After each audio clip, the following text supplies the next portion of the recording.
بسم اللہ الرحمن الرحیم رب اشرح لی صدری ویسر لی امری واحلل عقدۃ من لسانی یفقہوا قولی۔ السلام علیکم ویورز، علم و یقین کی دنیا میں آپ سب دوستوں کو خوش آمدید۔ دوستو، آج ہم بات کریں گے تقدیر یعنی قسمت پر۔ ویورز، کچھ دوستوں نے کئی مرتبہ اس پر مجھ سے بحث کی ہے، تو اس لیے میں اس ویڈیو میں مکمل تفصیل کے ساتھ آپ کو بتاؤں گا کہ قسمت یا تقدیر کیا ہے۔ دوستو، ہم سوچتے ہیں کہ جب سب کچھ اللہ رب العزت نے لوح محفوظ میں لکھا ہوا ہے تو ہمارا کیا قصور؟ کوئی قتل ہو گیا تو اس کے نصیب میں اللہ نے قتل لکھا تھا، کسی کا ایکسیڈنٹ ہو گیا تو اس کے نصیب میں لکھا تھا، کسی کو کینسر ہو گیا تو اس کا نصیب۔ تو دوستو، اللہ رب العالمین کی ذات واسع علیم ہے، یعنی اللہ کے علم میں سب کچھ ہے۔ میں اس وقت جو آپ سے بات کر رہا ہوں، اس کے پاس لکھا ہوا ہے، یعنی اللہ رب العزت کے پاس لکھا ہوا ہے۔ آپ لوگ جو میری بات سن رہے ہیں وہ اللہ نے لکھی ہوئی ہے۔ میں آپ سے کیا بات کرنے جا رہا ہوں اور کتنے ٹائم بات کروں گا، وہ سب اللہ نے میری اور آپ کی تقدیر اور قسمت میں لکھی ہوئی ہے، لیکن آپ کو پتہ نہیں۔ ویورز، اگر میں کسی دوست کے پاس ملاقات کے لیے جا رہا ہوں اور اسے میں نے فون کر کے یہ بتایا ہے کہ یار آپ سے ایک ضروری بات کرنی ہے، میں فون پر نہیں کر سکتا، آپ سے مل کر آپ کو بتاؤں گا، تو میرے اس دوست کو نہیں پتہ ہوگا کہ جب میں اس سے ملاقات کروں گا تو میں اس سے کیا بات کروں گا، لیکن اللہ کے علم میں وہ بات ہے۔ اسی طرح دوستو، کوئی بندہ آفس سے اپنے گھر جانے کا ارادہ کرے اور اس کے گھر کو 3 راستے جاتے ہوں اور ان تینوں میں سے وہ ایک راستے کا انتخاب کرے تو وہ اللہ رب العزت کے علم میں ہوگا۔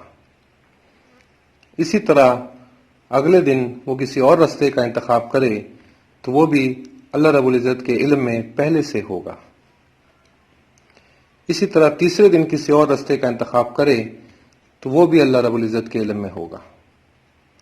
یعنی انتخاب ہمارا، لیکن اللہ کو معلوم ہوگا۔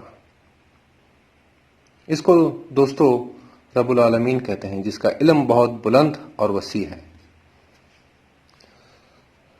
اب اگر ایک قاتل عدالت میں کہے کہ جج صاحب، جس شخص کو میں نے قتل کیا تھا تو اس کی قسمت میں مرنا تھا میرے ہاتھوں، تو مجھے کیوں پھانسی چڑھا رہے ہو؟ تو بھائی، اللہ کو تو پتہ تھا، لیکن اختیار آپ کا ہے، یعنی اللہ نے اختیار ہم کو دیا ہے، لیکن ہم کیا کریں گے یہ اس کو پتہ ہے۔ اس اختیار پر ہی اللہ رب العزت نے سزا اور جزا رکھی ہے۔ ہم اگر کسی کو گالی دیتے ہیں تو یہ اپنے اختیار سے دیتے ہیں، ہم اگر کسی کی غیبت کرتے ہیں تو اپنے اختیار سے کرتے ہیں۔ اسی زبان سے اگر ہم اللہ رب العزت کا ذکر کرتے ہیں تو یہ بھی ہمارا اختیار ہے۔ اسی پر اللہ نے سزا اور جزا رکھی ہے کہ اگر ہم اچھے کام کریں گے تو وہ ہمیں انعامات سے نوازے گا، اور اگر ہم برے کام کریں گے تو وہ ہمیں سزا دے گا، کیونکہ اختیار ہمارا ہے۔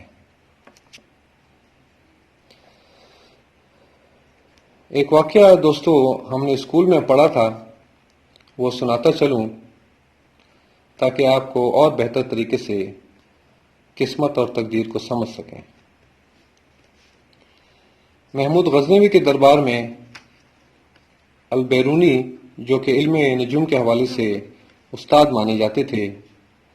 ان سے ایک دن محمود غزنوی نے کہا کہ تم بتاؤ کہ میں کس دروازے سے نکلوں گا۔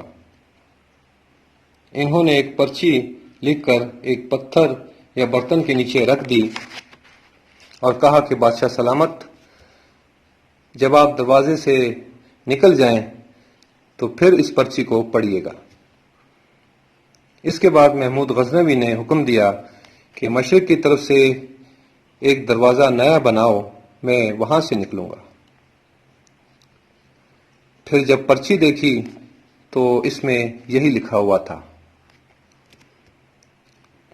تو میرے دوستو، جب انسان اپنے دماغ سے ایسا علم رکھ سکتا ہے تو وہ ذات جو رب العالمین ہے، یعنی تمام جہانوں کا رب، اس نے تو تمام مخلوقات کے رزق کا انتظام کرنا ہے۔ اس نے روزانہ لاکھوں مارنے ہیں اور لاکھوں پیدا کرنے ہیں۔ اس ذات کو تو نہ تو نیند آتی ہے اور نہ اونگ۔ ایک رات میں کسی کالے پہاڑ پر بیٹھی ہوئی مکڑی بھی اس کی نظر سے پوشیدہ نہیں۔ اس نے سورج، چاند، ستارے، سیارے، زمین، آسمان اور سمندر، ہوا، سب کا نظام چلانا ہے۔ تو دوستو، محمود غزنوی کے دربار میں جب ایک بندے کو اتنا علم ہے تو رب العالمین کو نہ ہو، یہ کیسے ممکن ہو سکتا ہے؟ تو دوستو، اللہ نے ہمیں اختیار دیا ہے کہ ہم اچھا رستہ اختیار کریں یا برا، یہ ہمارا اختیار ہے۔ لیکن ہم کیا کریں گے، یہ اللہ رب العزت کے علم میں ہے۔ اسی سلسلے میں دوستو ایک آخری واقعہ آپ کی نظر کرتا چلوں کہ جس سے مجھے امید ہے کہ آپ کے سوالات کا جواب مل جائے گا۔ واقعہ یہ ہے کہ حضرت موسیٰ علیہ السلام اور حضرت خضر علیہ السلام کی ملاقات کا ذکر، جس کا ذکر قرآن پاک میں اللہ رب العزت نے کیا ہے کہ جب اللہ نے موسیٰ علیہ السلام کو خضر علیہ السلام سے ملنے کا کہا تو انہوں نے، یعنی حضرت موسیٰ علیہ السلام نے حضرت خضر علیہ السلام سے ملاقات کی، اور حضرت خضر علیہ السلام نے حضرت موسیٰ علیہ السلام کے لیے شرط رکھی کہ آپ میرے معاملات میں نہ بولیے گا، کہ جس پر موسیٰ علیہ السلام راضی ہو گئے۔ پھر جس کشتی میں حضرت موسیٰ علیہ السلام اور حضرت خضر علیہ السلام سفر کر رہے تھے تو کشتی کا ایک پٹھا حضرت خضر علیہ السلام نے توڑ دیا۔ اسی طرح آگے چل کر کچھ بچے کھیل رہے تھے، اس میں ایک بچے کو قتل کر دیا۔ پھر آگے چل کر ایک دیوار جو گر رہی تھی، اس کی مرمت کر دی۔ ان تینوں واقعات میں حضرت موسیٰ علیہ السلام کو غصہ آیا۔ پھر حضرت خضر علیہ السلام نے ان کے ساتھ مزید سفر کرنے کا ارادہ ترک کر دیا، اور ان تینوں واقعات کے جوابات بھی دے دیے کہ کشتی میں سوراخ اس لیے کیا کہ کشتی میں کوئی نقص آ جائے، اور آگے چل کر چوروں یعنی ڈاکوؤں نے یہ کشتی ان یتیم بچوں سے لے لینی تھی، لیکن جب وہ اس میں نقص دیکھیں گے تو اسے چھوڑ دیں گے۔ اسی طرح اس بچے کا ذکر کیا کہ اس کو اس لیے قتل کیا کہ وہ جوان ہو کر ماں باپ کا نافرمان بیٹا بنے گا، اور تیسری بات کہ دیوار اس لیے مرمت کرا دی کہ اس کے نیچے خزانہ چھپا ہوا ہے، اور جن بچوں کا یہ خزانہ ہے وہ ابھی بچے ہیں، جب جوان ہوں گے تو انہیں مل جائے گا۔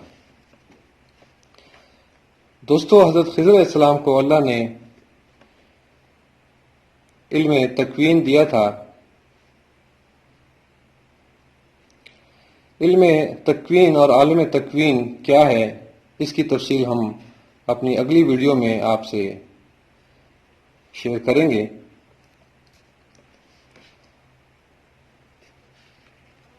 اب آپ خود سوچیں کہ اللہ ایک بندے کو اتنا علم دے دیتا ہے کہ اسے مستقبل کا بھی پتہ ہوتا ہے کہ آگے کیا ہوگا۔ تو جب اللہ رب العزت ایک بندے کو اتنا علم دے دے اور اللہ کو علم نہ ہو تو یہ کیسے ممکن ہو سکتا ہے؟ اس لیے دوستو، اختیار ہمارا ہے، لیکن ہم کیا کریں گے اور کب کریں گے یہ اللہ رب العزت کے علم میں ہے۔ ویورز، اگر یہ ہماری ویڈیو آپ کو پسند آئی ہو تو اسے لائک اور شیئر کریے گا اور سبسکرائب بھی کریں دوستوں کے ساتھ۔ اللہ میرا اور آپ کا حامی ناصر رہے۔